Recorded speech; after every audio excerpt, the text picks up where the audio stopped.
नमस्कार, मैं डॉक्टर अंजू बोरट। आज हम संगीत के कुछ और महत्वपूर्ण पारिभाषिक शब्दों के बारे में बात करेंगे। पिछले वीडियोस में हमने संगीत, नाद की विशेषताएं, स्वर, आरोह, अवरोह, अलंकार, सप्तक, ठाठ आदि विषयों पर चर्चा की। इस वीडियो में जनक जन्य पद्धति को बताने के पश्चात राग की परिभाषा, राग के नियम, राग की बंदिश, स्थाई, अंतरा, राग की सरगम या स्वर मालिका, वादी, संवादी, अनुवादी, विवादी स्वर, राग की पकड़, वर्जित स्वर, आलाप, तान तथा राग की जाति आदि सभी विषयों पर हम चर्चा करेंगे।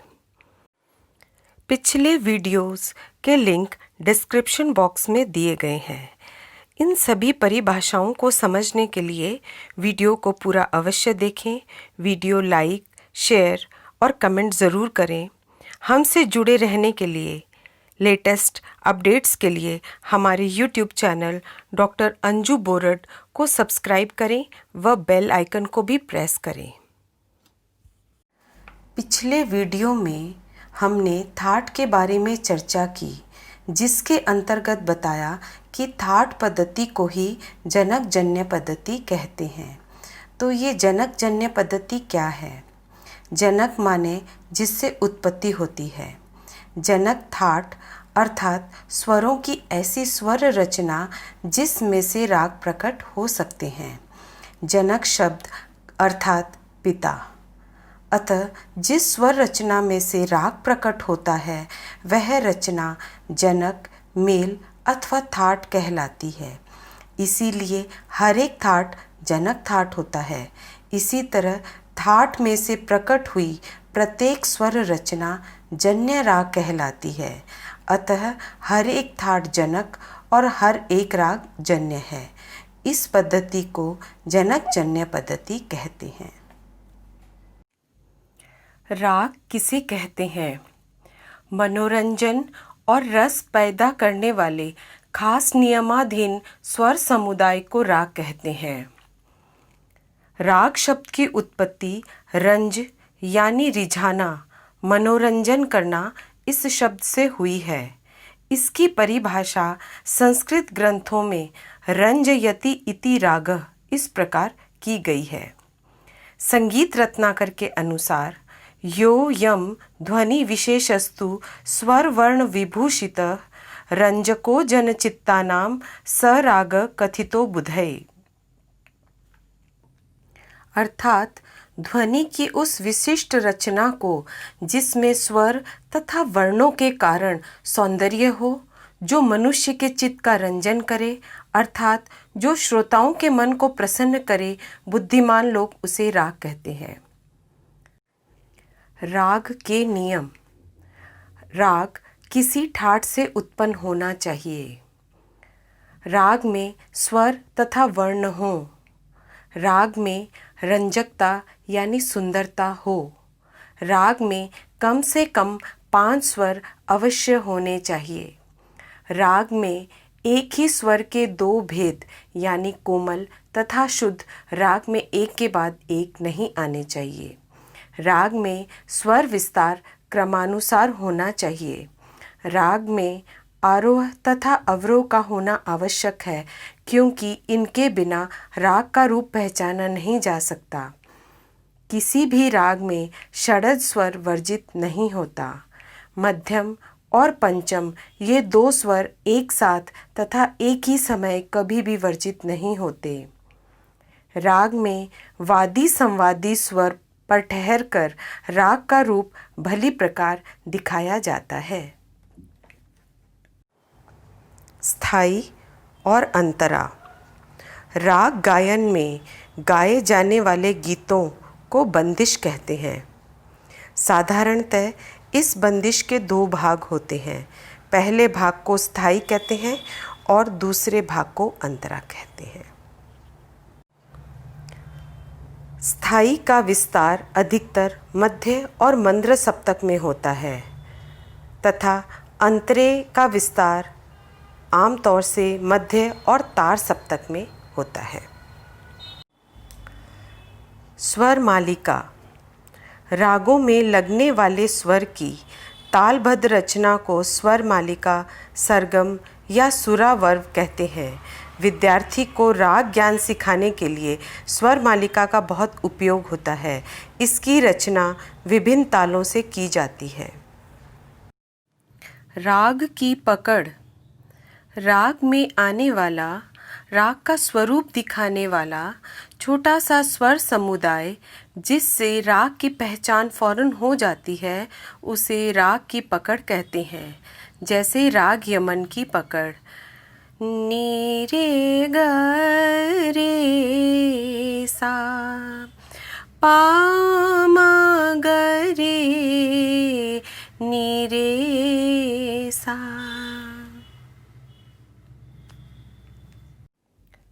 वादी, संवादी, अनुवादी और विवादी। राग के नियमों में वादी, संवादी आदि स्वरों का भी महत्वपूर्ण स्थान होता है। वादी स्वर। राग के मुख्य स्वर या प्रधान स्वर को वादी कहते हैं। यह स्वर बार बार गायन वादन में उभर कर सामने आता है। वदति इति वादी, ऐसी इसकी परिभाषा की जाती है। वादी स्वर पर राग में ठहराव होता है, अर्थात राग में लगने वाले स्वरों में जिस स्वर पर सबसे अधिक जोर रहता है अथवा जिसका प्रयोग अधिक या बार बार किया जाता है, उसे उस राग का वादी स्वर कहते हैं। वादी स्वर को राग में राजा के समान समझना चाहिए। संवादी स्वर। वादी स्वर से कम महत्वपूर्ण किंतु राग में लगने वाले अन्य स्वरों से अधिक महत्वपूर्ण स्वर को संवादी कहते हैं। यह वादी स्वर का सहायक होता है, तभी इसे मंत्री की पदवी शास्त्रों ने दी है। वादी स्वर के चौथे या पांचवें नंबर पर संवादी स्वर होता है। अनुवादी स्वर। वादी और संवादी के अतिरिक्त जो नियमित स्वर राग में लगते हैं, वे सब अनुवादी स्वर कहलाते हैं। विवादी स्वर। विवादी का वास्तविक अर्थ तो बिगाड़ करने वाला ही होता है, अर्थात ऐसा स्वर जिससे राग का स्वरूप बिगड़ जाए। इसलिए विवादी को शत्रु यानी बैरी की पदवी शास्त्रों में दी गई है। इतना सब होते हुए भी कभी कभी राग में विवादी स्वर का प्रयोग ऐसी कुशलता से कर दिया जाता है जिससे कि राग में एक विचित्रता पैदा हो जाती है और उसका सौंदर्य कुछ बढ़ जाता है। इस प्रकार विवादी स्वर का प्रयोग कुशल गायक ही करते हैं। वर्जित स्वर किसे कहते हैं? राग में ना लगने वाले स्वर वर्जित स्वर कहलाते हैं। उदाहरण के लिए भूप राग में म तथा नी अर्थात मध्यम और निषाद वर्जित होते हैं। आलाप। राग नियमों का पालन करते हुए रागों में लगने वाले स्वरों का धीमी गति में जब विस्तार किया जाता है, तब उसे आलाप कहते हैं। आलाप आम तौर से अकार, आकार और ईकार से लिया जाता है। तान। राग के स्वरों के द्रुत गति से होने वाले विस्तार को तान कहते हैं, अर्थात राग के स्वरों को द्रुत या तेज लय में गाना या बजाना। राग का स्वरूप आलाप की भांति तान से व्यक्त नहीं होता। ये भी आकार, अकार और ईकार से गाई जाती है। संस्कृत के तन धातु से यह शब्द बना है। तन अर्थात तानना, अर्थात विस्तार करना। रागों की जाति। रागों में प्रयुक्त स्वर संख्या के आधार पर रागों की जाति निर्धारित की जाती है। किसी राग में अधिक से अधिक 7 एवं कम से कम 5 स्वर होना अनिवार्य है। अतः स्वरों की संख्या के अनुसार रागों की 3 जातियां मानी गई हैं, जिन्हें औडव, षाडव और संपूर्ण कहते हैं। औडव जाति। जब किसी ठाट में से कोई 2 स्वर घटाकर वर्जित करके कोई राग उत्पन्न होता है, अर्थात जब किसी राग में 5 स्वर लगते हैं तो उसे औडव राग कहते हैं, जैसे भूपाली, दुर्गा, मालकोंश इत्यादि। ध्यान रहे कि सा स्वर कभी वर्जित नहीं किया जाता। षाडव जाति।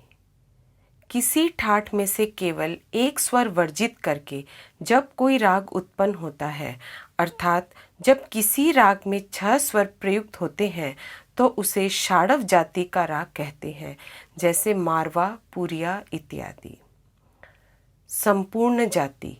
ठाट से कोई स्वर न घटाकर 7 स्वर जिस राग में लगते हैं उसे संपूर्ण जाति का राग कहते हैं, जैसे यमन, बिलावल, भैरव और भैरवी इत्यादि।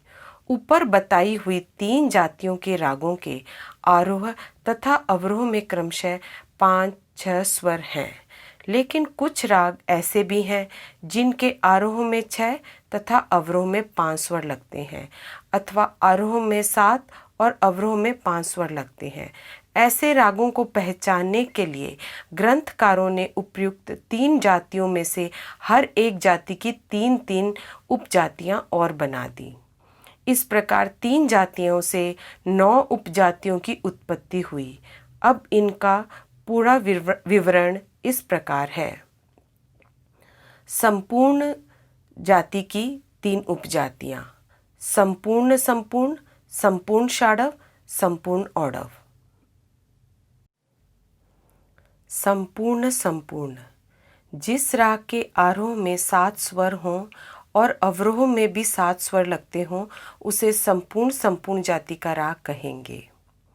संपूर्ण षाडव। जिस राग के आरोह में 7 स्वर और अवरोह में 6 स्वर लगते हों उसे संपूर्ण षाडव जाति का राग कहेंगे। संपूर्ण औडव। जिसके आरोह में 7 स्वर और अवरोह में 5 स्वर हों उसे संपूर्ण औडव जाति का राग कहेंगे। षाडव संपूर्ण। जिसके आरोह में 6 स्वर और अवरोह में 7 स्वर हों उसे षाडव संपूर्ण जाति का राग कहेंगे। षाडव षाडव। जिसके आरोह में भी 6 स्वर हो और अवरोह में भी 6 स्वर हो उसे षाडव षाडव जाति का राग कहेंगे। षाडव औडव। जिसके आरोह में 6 स्वर और अवरोह में 5 स्वर हो उसे षाडव औडव जाति का राग कहेंगे। औडव संपूर्ण। जिसके आरोह में 5 स्वर और अवरोह में 7 स्वर हो उसे औडव संपूर्ण जाति का राग कहेंगे। औडव षाडव। जिसके आरोह में 5 स्वर और अवरोह में 6 स्वर हो उसे औडव षाडव जाति का राग कहेंगे। औडव औडव। जिसके आरोह में भी 5 स्वर हो तथा अवरोह में भी 5 स्वर लगते हो उसे औडव औडव जाति का राग कहेंगे। रागों की इन जातियों से राग संख्या मालूम हो जाती है। उपर्युक्त 9 जातियों से इस प्रकार किसी एक ठाठ द्वारा 484 राग तैयार होते हैं। जब एक ठाठ से 484 राग तैयार हो सकते हैं तो उत्तरी हिंदुस्तानी संगीत पद्धति के 10 ठाठों से 4840 राग बनते हैं और दक्षिणी संगीत पद्धति के 72 ठाठों से 34,848 राग तैयार हो सकते हैं। इसके अतिरिक्त कुछ और भी राग केवल वादी स्वर को बदल देने से उत्पन्न हो सकते हैं।